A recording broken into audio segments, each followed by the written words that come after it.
अरे माँ, ये चाहत की जगह पर मैं इंदर से शादी कर सकती हूँ क्या? क्योंकि अब मुझे एहसास हो चुका है कि शायद इंदर अच्छा लड़का है और वो मेरा पति बनने के काबिल भी है। अरे बेल बुद्धि, जब वो लोग तुझे देखने के लिए आए थे तब क्या तेरी अक्ल घास चढ़ने गई थी क्या? और अब जब उन्होंने चाहत को पसंद कर लिया है तब जाकर तुझे ये एहसास हुआ है और अब तुझे उससे शादी भी करनी है। नालायक होने की भी हद होती है, लेकिन तू है कि उसे भी पार कर रही है। ऐसा नहीं है माँ, प्लीज समझने की कोशिश तो करो। अब एक झटके में मैं उसे हाँ कैसे कर देती? उसे परखने के लिए मैंने वक्त लिया और फिर फैसला लिया। माफ कर दो ना माँ, लेकिन प्लीज मेरी शादी उसी से करवा दो। नहीं अनिका, अब ये सुनहरा मौका तेरे हाथ से जा चुका है। चाहत का शगुन भी आ गया है और वो उसी की दुल्हन बनेगी। इसीलिए कहती हूँ कि अपने गुस्से और घमंड पर थोड़ा काबू रख, वरना जीवन में ऐसे ही हर सुनहरी चीज होती जाएगी तू। ओफो माँ, आप तो बस लेक्चर देने में ही माहिर हो। आपको मेरी कहाँ पड़ी है? बस अपनी चाहत के ही बारे में सोचती रहती हो आप। फिर मेरी खुशियां गई तेल लेने। क्यों, सही कहा ना मैंने? वाह जी वाह, उल्टा चोर कोतवाल को डांटे। पहले तो गलती खुद करेगी और बिल हमारे नाम पर फाड़ेगी। अगर तुझे ये इमोशनल ब्लैकमेल करना है तो कहीं और जाकर कर, पर मेरे सामने नहीं। बड़ी आई उससे शादी करने वाली। चलती बन अब, क्योंकि मुझे शादी की तैयारियां शुरू करनी है। इतना कहकर सविता वहां से चली जाती है। हे भगवान, मैं भी ना कभी कभी सच में सियाप्पा कर देती हूँ। अब चाहत और इंदर की शादी हो जाती है और वो दोनों खुशी से रहने लगते हैं। और उनके हनीमून के फोटोज देखकर अनिका के तो तोते उड़ जाते हैं। ओ तेरी, ये सब क्या चल रहा है? ये गली मोहल्ले में घूमने वाली चाहत आज आईफिल टावर तक पहुंच गई है। मुझे तो मेरी आंखों पर भरोसा ही नहीं हो रहा। ये सब क्या हो गया? नहीं, जब ये चाहत इतनी रॉयल फैमिली की बहू बन सकती है तो मैं भी किसी से कम हूं क्या? मैं तो इससे भी ज्यादा अमीर ससुराल की बहू बनूंगी और वो चाहत तो देखती ही रह जाएगी। दिन गुजरते जाते हैं और ऐसे ही एक दिन कैफे में उसे एक लड़का मिलता है जिसका नाम ऋषभ होता है। ओ माय गॉड, अनिका तुम यहाँ पर? कैसी हो तुम? मैं तो ठीक हूँ ऋषभ, तुम बताओ। मैं भी ठीक हूँ अनिका। अब मेरी कंपनी की 5 ब्रांचेस हो चुकी है। ओह वाह, इसका मतलब तुम अब पहले से भी और अमीर बन गए हो। अरे नहीं नहीं, ऐसा कुछ भी नहीं है। तो क्या तुम अब भी सिंगल हो? हम्म, हाँ, मेरे लेवल का कोई मिला ही नहीं मुझे, इसीलिए मैं अब तक सिंगल हूँ। देखो अनिका, अब ये तो मुझे पता नहीं कि मैं तुम्हारे लेवल तक पहुंचा हूँ भी या नहीं, लेकिन आज भी मैं तुमसे उतना ही प्यार करता हूँ जितना कि पहले करता था। तुम्हें पता है, तुम्हारे मना करने के बावजूद भी मैंने आज तक किसी दूसरी लड़की की तरफ आंख उठाकर भी नहीं देखा। वाह, गुड फॉर यू। अनिका, क्या तुम मुझे एक चांस देना चाहोगी? आई नो, कोई बेवकूफ ही होगा जो एक बार रिजेक्ट होने के बाद भी फिर से एक चांस मांग रहा हो, लेकिन सच में अनिका, मैं तुम्हें बहुत खुश रखूंगा। तुम्हें किसी भी तरह की तकलीफ नहीं होने दूंगा मैं। वैसे आज तक मुझे जितने भी लड़कों ने प्रपोज किया है उनमें से ये काफी जेन्युइन है और वो तो अब पहले से भी ज्यादा अमीर हो चुका है। पर मुझे भी यही चाहिए था। प्लीज अनिका, कुछ तो बोलो। अगर तुम्हें मुझे कोई चांस नहीं देना है तो इट्स ओके, कोई जबरदस्ती नहीं है, क्योंकि मैं तो तुम्हें बस खुश देखना चाहता हूँ, फिर चाहे तुम कहीं भी रहो। How sweet Rishabh. वेल, मैं तुम्हें जानती हूँ। अरे हम दोनों 6 से 7 महीनों तक एक साथ थे, फिर वो एज अ फ्रेंड ही सही। और वैसे भी घर में मेरी शादी की बात चल रही है और मुझे भी अब शादी करनी है, तो आई थिंक तुम मेरे लिए अच्छी चॉइस हो सकते हो। इसीलिए मैं तुम्हें ये चांस देने के लिए तैयार हूँ। क्या? सच में? Oh my God, thank you so much Anika. मैं बता नहीं सकता कि आज मैं कितना खुश हूँ। फिर समय के साथ ऋषभ और अनिका का रिश्ता पक्का हो जाता है और अब ऋषभ के घर से अनिका के लिए भी ढेरों तोहफे आते हैं। Thank you so much aunty ji. आपने मेरे लिए कितने सारे तोहफे भेजे हैं और वो कितने महंगे भी हैं। सच में आंटी जी, आप बेस्ट हो। हाँ बेटा, यू आर मोस्ट वेलकम। अब जल्दी से हमारी घर की बहू बनकर आ जाओ। ऋषभ तो बेकरार है शादी के लिए। बाय द वे, तुम्हारे आने के बाद से मेरे ऋषभ के चेहरे पर पहले से भी ज्यादा रौनक आ गई है। थैंक यू सो मच बेटा। ओफो आंटी जी, क्या आप भी? इसमें थैंक यू बोलने की क्या जरूरत है? चलिए, आप अपना ध्यान रखिए। मैं आपसे बाद में बात करती हूँ। अनिका और उसकी होने वाली सास मंदिरा की ये बातचीत सुनकर भूषण और सविता हैरान रह जाते हैं। देख रही हो सविता, अनीता के स्वभाव में अभी से कितना बदलाव आ रहा है। वरना इतने अच्छे से तो वो किसी से भी बात नहीं करती जितना कि ये लड़की अपनी होने वाली सास से कर रही है। हाँ हाँ बिल्कुल। और भगवान करे कि अपने ससुराल में जाकर हमारी लड़की पूरी तरह बदल जाए, क्योंकि जब इसके स्वभाव में पूरी तरह से बदलाव आ जाएगा तभी जाकर इसके जीवन में सब ठीक हो जाएगा। फिर कुछ ही दिनों में ऋषभ और अनिका की शादी हो जाती है।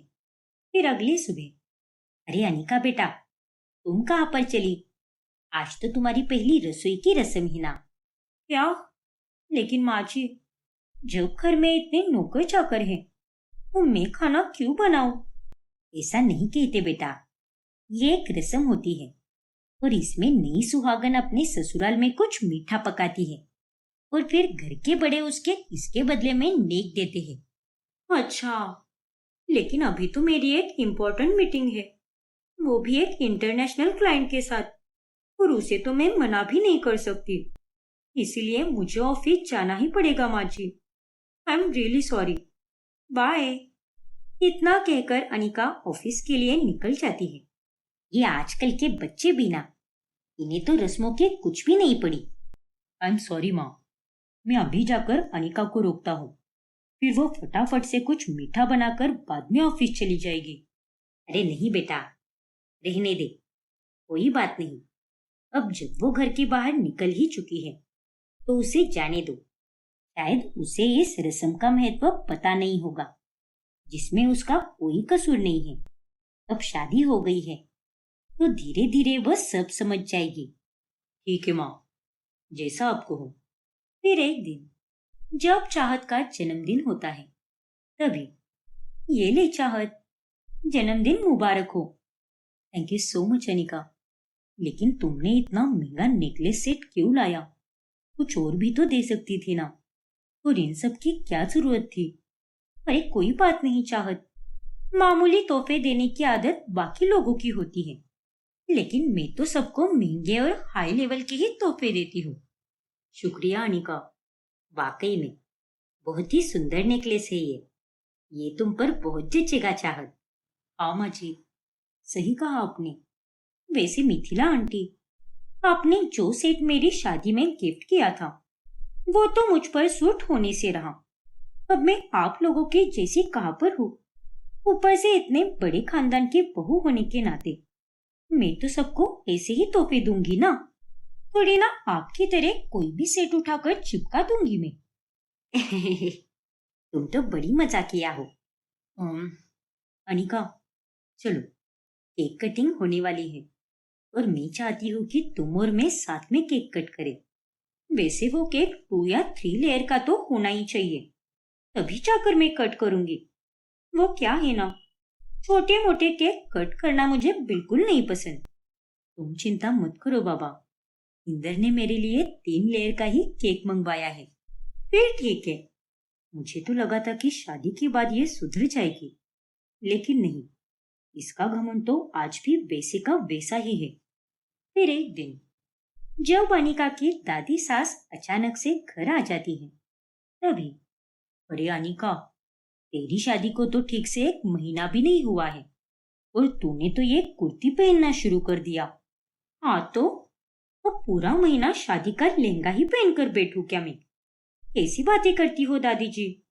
अरे बेवकूफ लड़की, एक नई नवेली दुल्हन को शादी के बाद साड़ियां पहननी चाहिए, ना कि ये कुर्ती वगैरह कुछ पहनना चाहिए। और ये तो तुझ पर बिल्कुल भी शोभा नहीं दे रहा। जा, जाकर साड़ी पहन कर आ। नहीं दादी जी, ये आपका गांव नहीं शहर है, और यहाँ पर ये साड़ी वाड़ी पहनना इज सो आउटडेटेड। और इस जानलेवा गर्मी में साड़ी पहनकर तो मेरी जान ही चली जाएगी। ये सब क्या है मंदिरा? अपनी बहू को कुछ समझाया नहीं क्या तूने? ये क्या तरीका है रहने सबरने का? अनिका बेटा, जा, जाकर साड़ी पहन कर आ।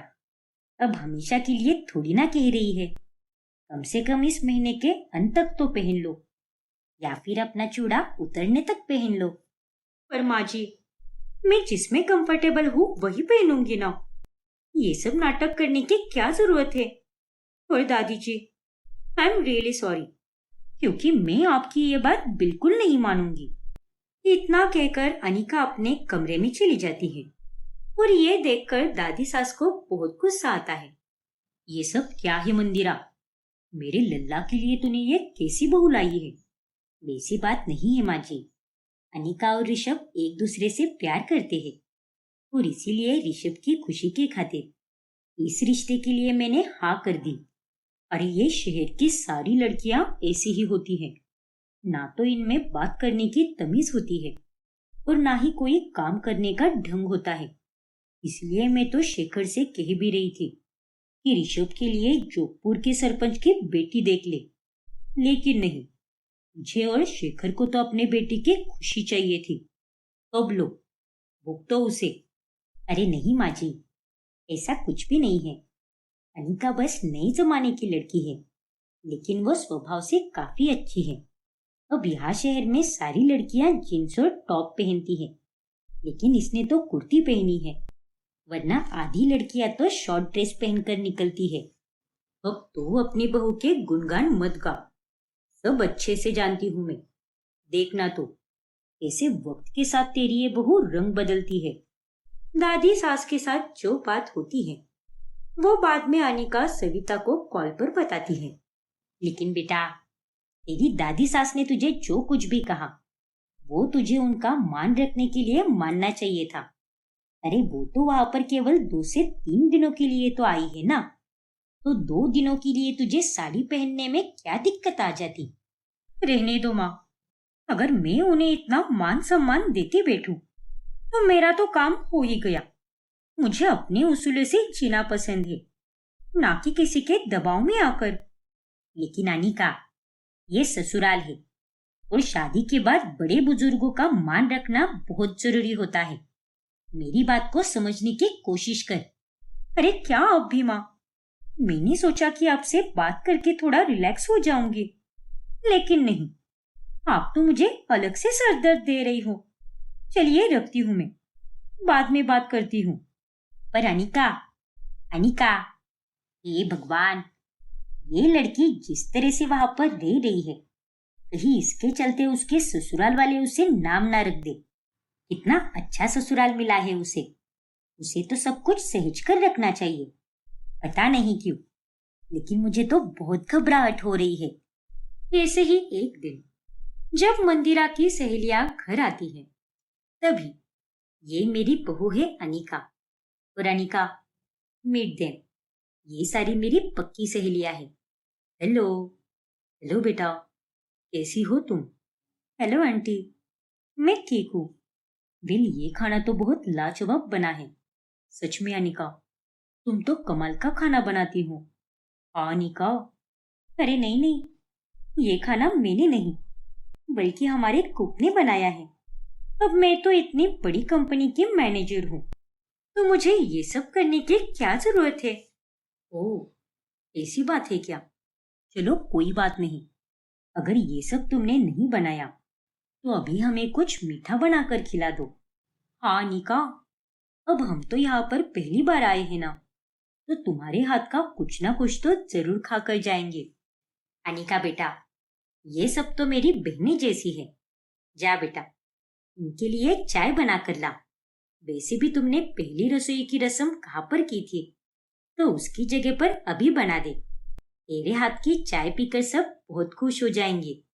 लेकिन माँ जी, घर में इतने सारे नौकर चाकर हैं, तो फिर मैं एक्स्ट्रा मेहनत क्यों करूं भला?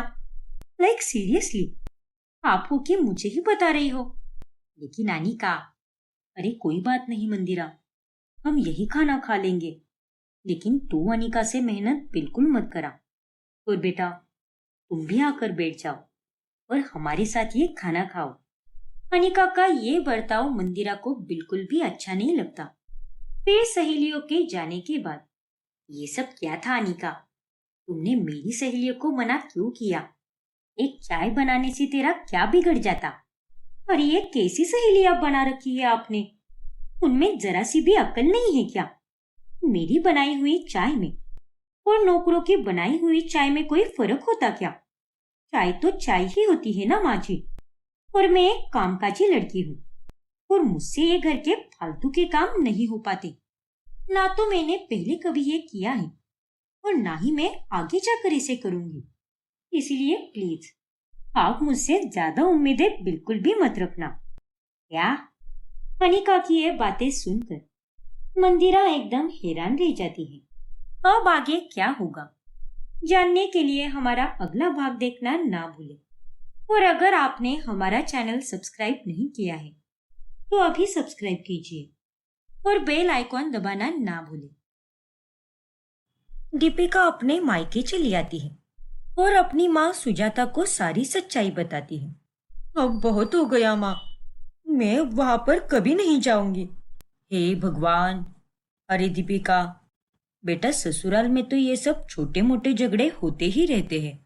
अगर तू इन्हें नजरअंदाज करेगी तभी तेरी ग्रह गृहस्थी बनी रहेगी। नहीं माँ, जब झगड़े छोटे मोटे थे तब मैंने इतना ध्यान ही नहीं दिया। लेकिन अब जो भी हुआ है ना, वो कुछ ज्यादा ही हुआ है। किसी ने मुझे नहीं समझा। सबने एक पल में ही निधि की बात को सच मान लिया, जबकि निधि ने साफ साफ झूठ बोला था। क्या? हाँ माँ, असल में तो ये सब निधि ने मुझे कार्तिक से अलग करने के लिए किया है। बाप रे, मुझे निधि से ये उम्मीद बिल्कुल नहीं थी। मुझे भी माँ। अरे मुझे तो ये लगा था कि वो एक कॉलेज जाने वाली नादान लड़की है। आखिर किसे पता था कि वो इतनी बड़ी चाल चलेगी। मैंने हमेशा सबके लिए अच्छा ही किया है, लेकिन किसी ने मेरे अच्छेपन को नहीं देखा, बस कमियां ही देखी। सुजाता अब दीपिका का काफी ख्याल रखने लगती है। ऐसे ही 4 से 5 दिन बीतते हैं। देख रहे हो ना तुम लोग, उसे गए हुए 4 से 5 दिन हो गए, लेकिन अभी तक उस लड़की का एक फोन भी नहीं आया है। खुद की गलती होकर भी कितनी घमंड में बैठी हुई है वो। अरे माँ, खुद की गलती है इसीलिए वो चुपचाप चली गई यहाँ से, वरना सच्चे लोग हमेशा अपने आप को साबित करने के लिए कितना लड़ते हैं। मैं तो उसे कभी माफ नहीं करूंगी। उसने जो भी किया है वो सब मेरे दिलो दिमाग से कभी नहीं जाएगा। फिर कार्तिक जब ऑफिस से घर लौटता है तभी, अरे दीपिका, कहाँ रह गई तुम? मेरी कॉफी लाओ ना। अरे दीपिका तो यहाँ पर है ही नहीं, फिर भी उसका मैं नाम पुकार रहा हूँ। लेकिन उसने जो भी किया है बहुत गलत किया है। मेरी माँ से मुझे अलग करने वाली लड़की के साथ मैं कभी नहीं रहूंगा। ऐसे ही दिन बीतते हैं, लेकिन कार्तिक और दीपिका की कोई बात नहीं होती। अरे क्या कहा तूने? ना ही उन्होंने कोई मैसेज किया है, ना ही कोई कॉल। ये जमाई सा सही नहीं कर रहे हैं। कम से कम उन्हें तुमसे बात तो कर लेनी चाहिए थी, क्योंकि उसी से सब ठीक हो जाएगा। जाने दो ना माँ, एक कार्तिक ही था उस घर में जो मुझे अच्छे से जानता था, लेकिन उसने भी उस दिन मुझे गलत समझा। उससे और मैं क्या ही उम्मीद रखूं? मैं भी उसे कोई फोन या मैसेज नहीं करने वाली। जाने दो। तूने सही कहा दीपिका, करना भी मत बात तू। अरे उन्हें अगर तेरी जरा भी कदर होगी ना, तो वो तुझसे बात करने जरूर आएंगे। हाँ माँ, मैं 1 महीने तक इंतजार करूंगी, और अगर तब तक वो मेरे पास नहीं आया तो मैं उसे तलाक दे दूंगी, क्योंकि मैं किसी के लिए अपनी जिंदगी नहीं रोकने वाली। लेकिन बेटा, इतनी जल्दी इतना बड़ा फैसला? जल्दी नहीं माँ, मैंने बहुत सोच समझ कर यह फैसला लिया है। अब हमारा रिश्ता टूट चुका है और मैं बाकी लड़कियों की तरह रोती नहीं बैठूंगी। मुझे आगे बढ़ना है माँ, इसीलिए मैं 1 महीने तक ही रुकूंगी। और अगर किस्मत में मेरा और उसका वापस मिलना लिखा होगा तो हम दोनों जरूर मिलेंगे, वरना मुझे इस रिश्ते को खत्म करना ही होगा। फिर एक दिन जब दीपिका और सुजाता दोनों एक मंदिर में जाते हैं, तभी वहां पर कांता भी होती है। अरे, मैंने कहा धक्का मारा तुम्हें? तुम ही मेरे रास्ते के बीच आई हो। पहले खुद का वजन कम करो और फिर मंदिर में आओ। मोटी कही की। क्या कहा? अपनी हैसियत में रहकर बात कर मुझसे। देखिए काकी, आप मेरी सास से इस तरह बात नहीं कर सकती। और मंदिर जैसी पवित्र जगह पर आप किसी के बारे में ऐसा कैसा बोल सकती हो? आपको शर्म नहीं आती क्या? अरे काय की सास रे, माँ बेटों में दरार डालने वाली थी तू, और अब यहाँ आकर मुझे ज्ञान के मोती बटोर रही है। चल दफा हो जाए यहाँ से। इतना बोलकर वो औरत वहां से चली जाती है। क्यों रे दीपिका, तुझे बीच में बोलने की क्या जरूरत थी? अब फिर से अच्छी बनने का ढोंग करके हमारी जिंदगी में घुसना चाहती है क्या? तुमने जो किया है वो काफी नहीं है क्या? हाँ? अरे माँ जी, आप ये कैसी बातें कर रही हो? मैंने वो लड्डू नहीं फेंके थे। आप मानो या ना मानो, लेकिन यही सच है। अरे कम से कम यहाँ पे तो झूठ मत बोल। भगवान से तो डर, नालायक कही की। देखिए समदन जी, आप ये भूल रही है कि यहाँ पर मैं भी खड़ी हूँ और आप मेरे ही सामने मेरी बेटी के बारे में ये सब नहीं बोल सकती। इसीलिए चुप रहिए, वरना मैं भूल जाऊंगी कि आप मेरी समदन हो। तुम लोगों के तो मुंह लगना ही बेकार है। जैसी माँ वैसी बेटी। इतना कहकर कांता वहां से चली जाती है। दीपिका बेटा, तू अपनी सास की बातों पर ध्यान दे ही मत। चल, हम भगवान जी के दर्शन कर लेते हैं। हाँ माँ, चलो। फिर कांता घर जाकर मंदिर में हुई दीपिका के मुलाकात के बारे में बताती है। तभी, क्या बात कर रही हो माँ? मैंने भी कल देखा था भाभी को, और वो किसी लड़के के साथ घूम रही थी और उनके चेहरे पर एक अलग ही खुशी थी। अरे हम सब उनके बारे में यहाँ इतनी बातें करते हैं, लेकिन वो तो अपनी दुनिया में एकदम मस्त है। क्या वो एक लड़के के साथ घूम रही थी? हाँ भैया, मैंने खुद अपनी आंखों से देखा है उन्हें। देखा ना बेटा, वो पहले से ही तुझे हमसे अलग करने की फिराक में थी। वो तो अच्छा हुआ कि सही समय रहते ही हमें उसकी असलियत का पता चल गया, वरना वो सच में तुझे हम सबसे छीन लेती बेटा। मुझे तो विश्वास ही नहीं हो रहा कि ये वही दीपिका है जिसे मैंने इतना प्यार किया था। और माँ, मैं तो कह देती हूँ कि अब भैया को भी अपने जीवन में आगे बढ़ जाना चाहिए। उनकी दूसरी शादी करा दो माँ। हाँ निधि, तू बिल्कुल सही कह रही है। और मुन्ना, मैं भी तुझे यही सलाह दूंगी कि तू भी अब उसके बारे में सोचना बंद कर दे। अरे ये सब क्या बातें कर रहे हो तुम लोग? मुझे तो कुछ समझ ही नहीं आ रहा। और इतना कौन सा बड़ा झगड़ा हुआ है जिसके चलते सीधा मुन्ने की दूसरी शादी करा देनी चाहिए? गलत सलाह देने की बजाय उन दोनों में सुलह करवाने का सोचो। अब कैसी सुलह करनी है? एक बार तोड़ा हुआ भरोसा फिर से जीता नहीं जा सकता मनोहर जी। उस लड़की ने मेरे हाथ के बनाए हुए लड्डू फेंके हैं ताकि मुन्ना उसे ना खा पाए। अरे ऐसा भला कौन करता है? हाँ पापा, अरे इतना बुरा तो कोई दुश्मन भी नहीं होता। और भैया, आप सोच समझकर फैसला लीजिए, लेकिन दूसरी शादी के बारे में जरूर सोचिए। मैं तो आपको वही कहूंगी। ठीक है, मैं आपकी बातों के बारे में जरूर सोचूंगा। मेरा मकसद है इस घर में दूसरी भाभी लाना। इन लोगों को मैंने झूठ कहा है कि मैंने भाभी को एक लड़के के साथ देखा है, लेकिन इस झूठ से ही अब ऐसी आग लगेगी कि वो कभी बूझ नहीं पाएगी। और अब तो भैया दूसरी शादी के बारे में जरूर सोचेंगे।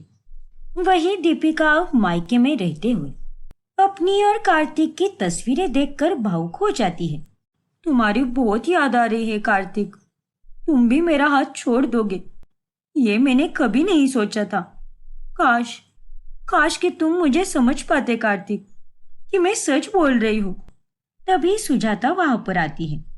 बेटा, तू उदास मत हो।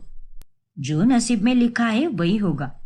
और मुझे पूरा भरोसा है कि तेरे नसीब में आगे सब अच्छा ही होगा। देखना तू। हाँ माँ, बस याद आ रही थी उसकी, इसीलिए आंखें थोड़ी नम हो गई। जानती हूँ बेटा, इतना आसान नहीं होता किसी को भुलाना। कमजोर पड़ना लाजमी है, लेकिन यही छोटी छोटी कोशिशें करके तू अपनी जिंदगी में आगे बढ़ पाएगी बेटा। हाँ माँ, आपने सही कहा। शुक्रिया।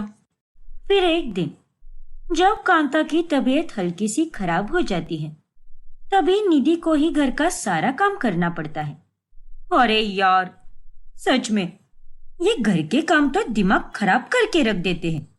आज मुझे भाभी की सच में बहुत कमी महसूस हो रही है। जब वो इस घर में होती थी तब मुझे कोई काम नहीं करना पड़ता था, और जब से वह इस घर से चली गई है तब से मुझे कोई ना कोई काम तो करना ही पड़ता है। और आज तो घर का सारा काम मुझे ही करना पड़ रहा है। वहीं दूसरी तरफ मनोहर और कांता को भी दीपिका की कमी खलने लगती है। कांता, आज तुम क्या खाओगे? तुम्हारी तबीयत ठीक नहीं है ना, इसीलिए जो तुम्हारा मन करे वो मुझे बता दो, मैं वही बनवाता हूँ निधि से। दाल खिचड़ी ही बनवा लीजिए उससे। पहले जब जब मैं बीमार पड़ती थी तब तब मुझे दीपिका गर्मा गर्म देसी घी वाली दाल खिचड़ी बनाकर देती थी, और उस खिचड़ी के आगे सारी दवाइयाँ फीकी पड़ जाती थी। और उसके हाथ की बनी खिचड़ी खाकर मैं तो एकदम तंदुरुस्त हो जाती थी। बात तो एकदम सही कही तुमने। उसने हमेशा अपने बहुधर्म को अच्छी तरह से निभाया है, पर पता नहीं क्यों बाद में उसने ऐसा क्यों किया। खैर, जाने दीजिए, उसके बारे में कोई बात मत कीजिए, वरना मेरी तबीयत और खराब हो जाएगी। इधर ऑफिस में भी काम करते समय भी अब कार्तिक के दिमाग में दीपिका का ही ख्याल आता है। भला वो ऐसा कैसा कर सकती है मेरे साथ, मुझे छोड़कर दूसरे लड़के के साथ घूमना? नहीं नहीं, मैं इस बात को अपने मन में दबा कर नहीं रख सकता। मैं दीपिका से मिलके इस बारे में जरूर बात करूंगा। फिर कार्तिक दीपिका को कॉल करके मिलने बुलाता है। तभी, कहो कार्तिक, तुमने मुझे यहाँ पर क्यों बुलाया है? मैंने कभी नहीं सोचा था दीपिका कि तुम इतने बेवफा निकलोगी। अरे मायके क्या चली गई, तुम तो सब कुछ भूल ही गई कि तुम्हारा एक पति भी है। ये तुम क्या बोल रहे हो कार्तिक? अब ज्यादा भोली मत बनो। मुझे निधि ने बताया है कि तुम किसी गैर मर्द के साथ खुशी से घूम फिर रही थी। अरे शादीशुदा होने के बाद भी तुम्हें ये सब शोभा देता है क्या? हाँ? क्या? अरे तुम क्या पागल वागल हो गए हो क्या? और ये निधि भी पागल हो गई है सच में। और कितना गिरेगी ये लड़की? देखो कार्तिक, मैं पिछले एक हफ्ते से कहीं बाहर गई भी नहीं हूँ, तो फिर मैं भला किसी लड़के के साथ कैसे घूमूंगी? निधि ने तुम्हें फिर से झूठ बोला है। अरे फिर वही बात, कुछ तो नया बोलो ना। घर छोड़ने से पहले भी तुमने मेरी बहन को ही गलत ठहराया था, और अब भी तुम उसी को झूठी बोल रही हो। वाह! हाँ, क्योंकि वो गलत है कार्तिक, और मैं सच बोल रही हूँ कि मैं किसी लड़के के साथ कहीं घूमने नहीं गई थी। और तुम होते कौन हो जो मेरे चरित्र पर सवाल उठा रहे हो? मैं तुम्हारा पति हूँ दीपिका, इसीलिए ये हक है मेरा। तुम मुझे छोड़कर दूसरे आदमी के साथ घूमोगी और मैं चुपचाप बर्दाश्त करता रहूंगा? बस कार्तिक, बंद करो अपनी ये घटिया बातें। अरे मुझे तो ये लगा था कि तुमने मुझे यहाँ पर हम दोनों के बीच में सब कुछ ठीक करने के लिए बुलाया है, लेकिन मैं नहीं जानती थी कि तुम्हारे दिमाग में इतना सारा गन भरा पड़ा है।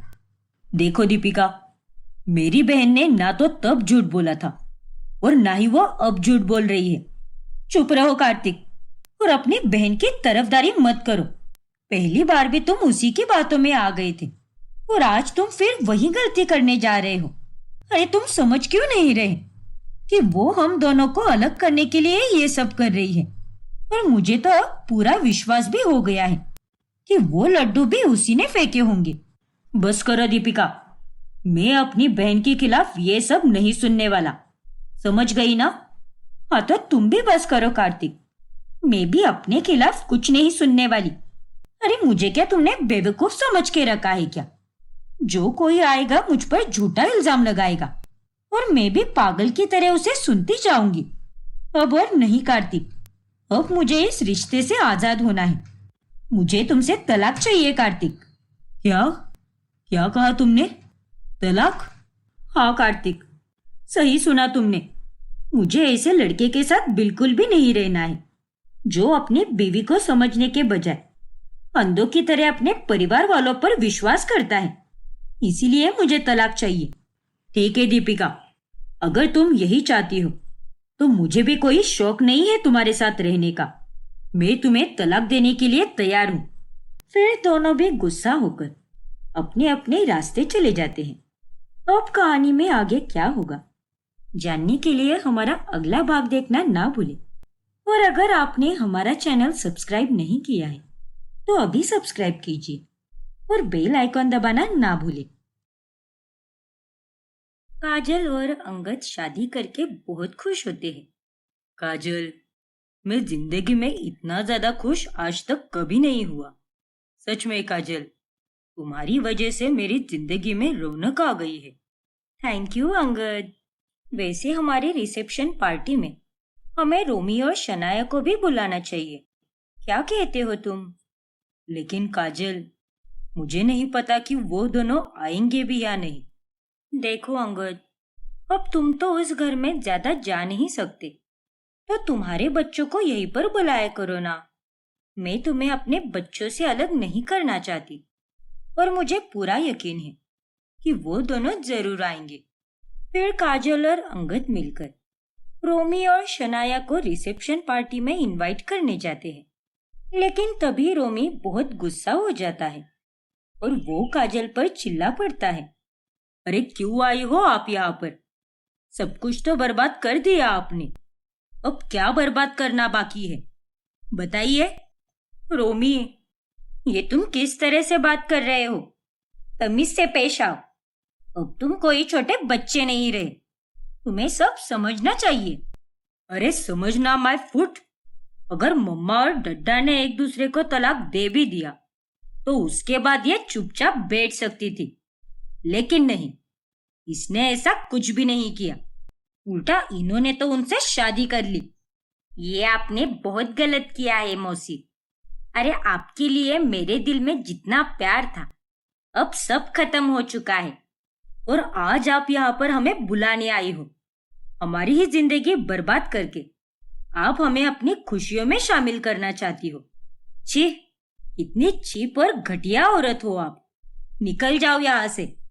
बस करो रोमी, वो तुम्हारी मौसी है। मर गई मेरी मौसी।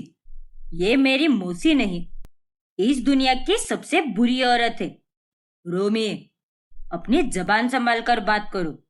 भूलो मत, अब ये मेरी बीवी है। अरे तो अपनी बीवी को लेकर यहाँ से चले जाओ। क्यों आए हो आप दोनों यहाँ पर? क्या? अंगद, चलो यहाँ से। अब मुझे यहाँ पर एक मिनट भी नहीं रुकना। लेकिन काजल, आई सेड चलो अंगद। मैंने कहा ना अंगद, प्लीज चलो यहाँ से। अंगद और काजल वहां से निकल जाते हैं और प्रीति बाहर आकर काजल से कहती है, काजल, रोमी की तरफ से मैं तुमसे माफी मांगती हूँ, लेकिन अभी तक जो कुछ भी हुआ है उसके बाद बच्चों का गुस्सा निकलना जायज है। उसमें उनकी कोई गलती नहीं है। डोंट वरी प्रीति, तुम्हें माफी मांगने की कोई जरूरत नहीं है, क्योंकि मैं जानती हूँ रोमी और शनाया अभी बस उम्र में ही बड़े हुए हैं, लेकिन उन्हें दुनियादारी की इतनी समझ नहीं है। इतना कहकर काजल वहां से चली जाती है। फिर एक दिन प्रीति अपनी सहेली कनिका के पास चली जाती है और उसका मेकअप करती है। वाह प्रीति, तुझ जैसा मेकअप कोई नहीं कर सकता यार। You are amazing. ये ले, तू ये पैसे रख ले। यार कनिका, तू पागल है क्या? मैं तुझसे पैसे कैसे ले सकती हूँ? थैंक यू सो मच, लेकिन मुझे तेरे पैसे नहीं चाहिए। मैं तेरी सहेली हूं ना। अरे प्रीति, तूने मेरे लिए इतनी मेहनत की है, तो तुझे तो देना बनता ही है ना। और वैसे भी मेरे ख्याल से तुझे अब इस काम को प्रोफेशन बनाना चाहिए, क्योंकि तू बहुत सुंदर मेकअप करती है और कोई प्रोफेशनल मेकअप आर्टिस्ट से कम नहीं है। और अगर तू ऐसा ही करती रही तो तुझे क्लाइंट्स भी अच्छे अच्छे मिलेंगे। हाँ कनिका, लेकिन लेकिन वेकिन मत कर। तू हमेशा बस लेकिन वेकिन ही करती आई है। चल, परसों तू यहाँ पर आ जा और मेरी वीडियो बना और उस मेकअप वाले वीडियो को सोशल मीडिया पर पोस्ट कर दे। फिर देखना कैसे क्लाइंट्स मिलने लगेंगे तुझे। देख प्रीति, अब तेरा तलाक हो चुका है। तुझे अब अपने लिए जीना होगा, इसीलिए अपने पैरों पर खड़ी रह और जी ले अपनी जिंदगी। Thank you so much Kanika, कितना मोटिवेट करती है तू। मुझे सच में इसकी जरूरत थी। फिर कनिका के कहने पर प्रीति अब अपना सोशल मीडिया पेज ओपन करती है और वो वहां पर अलग अलग लड़कियों का मेकअप करके उसके वीडियोस पोस्ट किया करती है, जिससे उसे धीरे धीरे ही सही लेकिन क्लाइंट्स मिलने लगते हैं। फिर एक दिन, मम्मा मुझे ट्रिप पर जाना है और मेरे सभी दोस्त भी जा रहे हैं, तो मुझे प्लीज 7,000 रुपए दीजिए ना। और हाँ, मुझे 2,000 एक्स्ट्रा देना। ट्रिप के लिए शॉपिंग भी करनी है मुझे। हम गोवा जा रहे हैं ना, तो वहां पहनने लायक कपड़े खरीदने हैं। नहीं शनाया, तुम किसी भी ट्रिप पर नहीं जा सकती। क्या? लेकिन क्यों मम्मा? अरे क्यों मतलब? अब क्या तुम कोई छोटी बच्ची हो क्या? कॉलेज जा रही हो तो अपनी पढ़ाई पर ध्यान दो और अपना करियर बनाओ। तुम्हारे पॉप्स मुझे इतने पैसे नहीं देते जिसमें तुम्हारे ये एक्स्ट्रा और फिजूल के खर्चे निकल जाए, और मैं उनसे पैसे मांग भी नहीं सकती। इसीलिए चुपचाप घर पर बैठो। ठीक है मम्मा, जैसा आपको हो। अरे प्रीति बेटा, तुम्हें अगर पैसों की जरूरत है तो मुझसे मांगो ना। मेरे पास तो पेंशन के कितने पैसे पड़े हैं।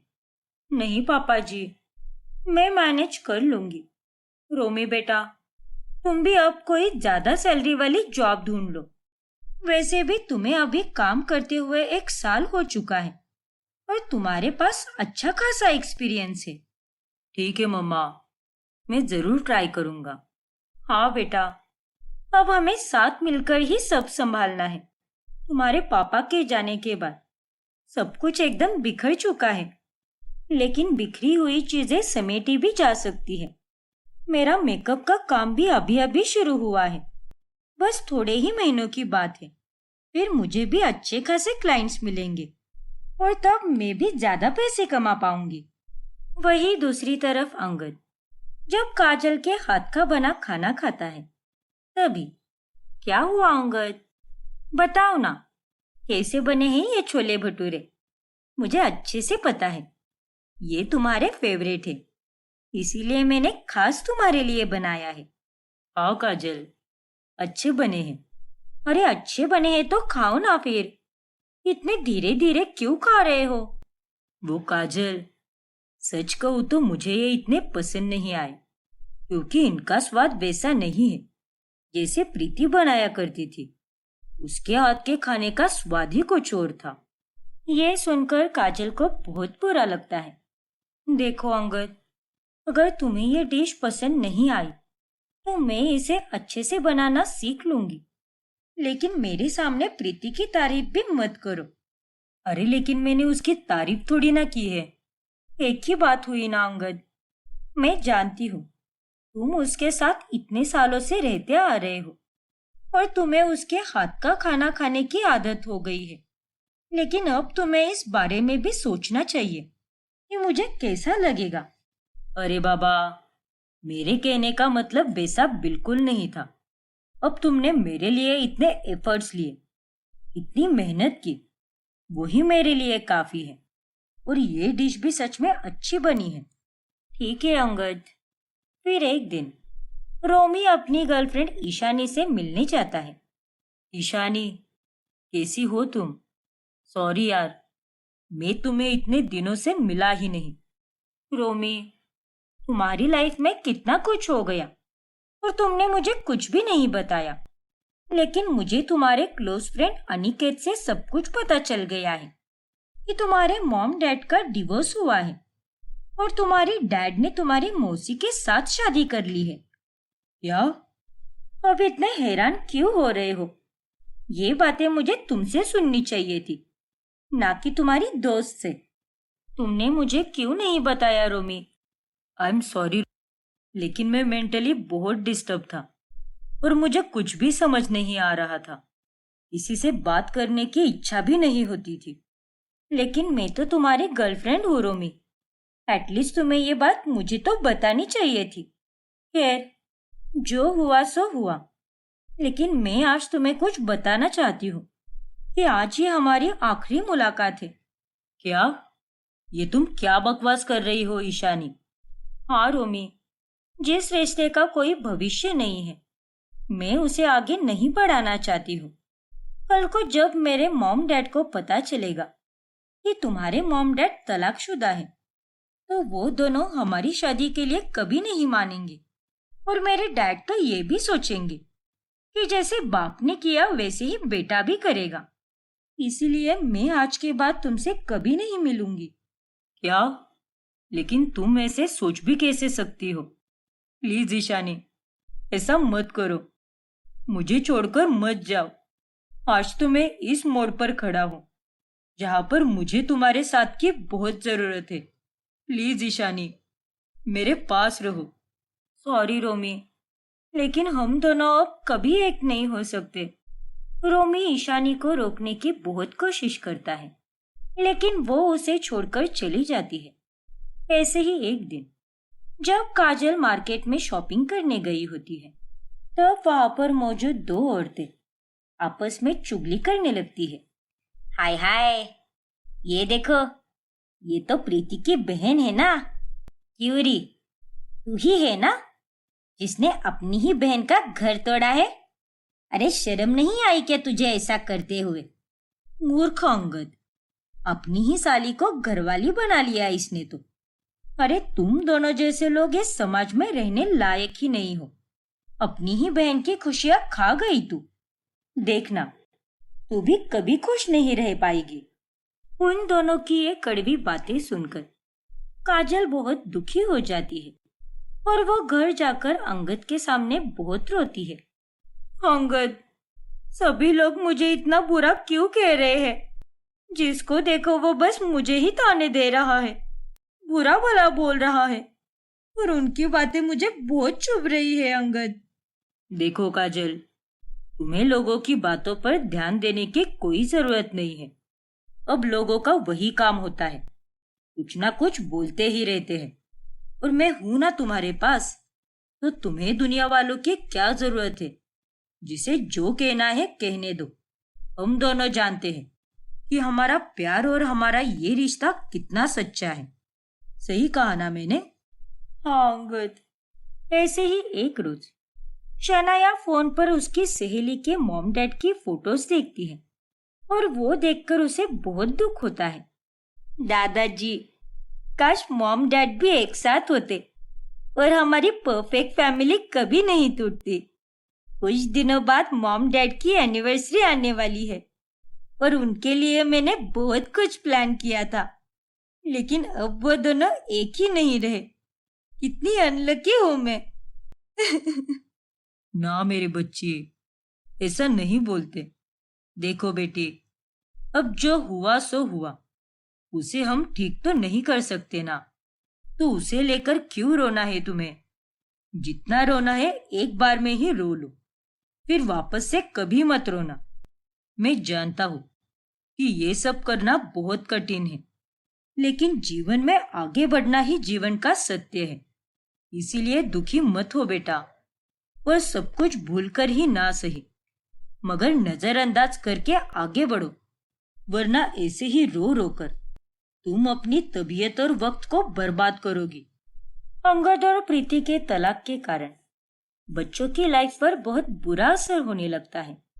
रोमी भी अब रात में शराब पी कर आने लगता है। रोमी बेटा, ये सब क्या है? अगर तू ही ऐसा करेगा तो इस परिवार को कौन संभालेगा? तो फिर मैं क्या करूं दादाजी? इतनी हैप्पी और अच्छी फैमिली थी हमारी, लेकिन पापा के एक फैसले की वजह से सब कुछ खत्म हो गया। ईशानी भी मुझे छोड़कर चली गई और मुझे कोई अच्छी जॉब भी नहीं मिल रही। सब खत्म हो चुका है दादाजी। ना बेटा, ऐसे हार मानने से कुछ नहीं होगा। तुम्हें हिम्मत बांधनी होगी। तुम्हारी माँ को तुम्हारी बहुत जरूरत है। उस बेचारी के मन पर कितनी चोट लगी है, लेकिन फिर भी वो हालातों से लड़कर आगे बढ़ने की पूरी कोशिश करती है। तो फिर तुम क्यों नहीं कर सकते? आपने सही कहा दादाजी। कल से मैं शराब बिल्कुल नहीं पीऊंगा। लेकिन आप प्लीज मम्मा को कुछ भी मत बताना। ठीक है बेटा, लेकिन अगर तू कल से शराब पीकर आया तो मुझसे बुरा और कोई नहीं होगा। फिर एक दिन काजल और अंगद दोनों साथ में लंच करने गए होते हैं। तभी अचानक से अंगद को प्रीति का कॉल आता है। प्रीति का कॉल? हाँ प्रीति, बोलो। अंगद, जहां पर भी हो जल्दी से शनाया के कॉलेज पहुंचो। क्या? लेकिन क्यों प्रीति, क्या हुआ है? पता नहीं अंगद, लेकिन उसके कॉलेज से प्रिंसिपल का फोन आया था और उन्होंने हमें जल्दी से बुलाया है। मैंने उनसे वजह भी पूछी, लेकिन उतने में कॉल कट हो गया। देखो प्रीति, तुम घबराओ मत, मैं अभी वहां पर पहुंचता हूँ। क्या हुआ अंगद, क्या बात है? अरे काजल, मैं शनाया के कॉलेज जा रहा हूँ। शायद कुछ हुआ है वहां पर। ओह गॉड अंगद, मैं भी तुम्हारे साथ चलती हूँ। नहीं काजल, तुम्हें वहां पर आने की कोई जरूरत नहीं है, क्योंकि प्रीति भी आ रही है वहां पर। और तुम्हें अगर शनाया ने देख लिया तो वो वापस गुस्सा हो जाएगी। ठीक है अंगद। फिर अंगद रेस्टोरेंट से निकल जाता है। अब आगे कहानी में क्या होगा जानने के लिए हमारा अगला एपिसोड देखना ना भूलें।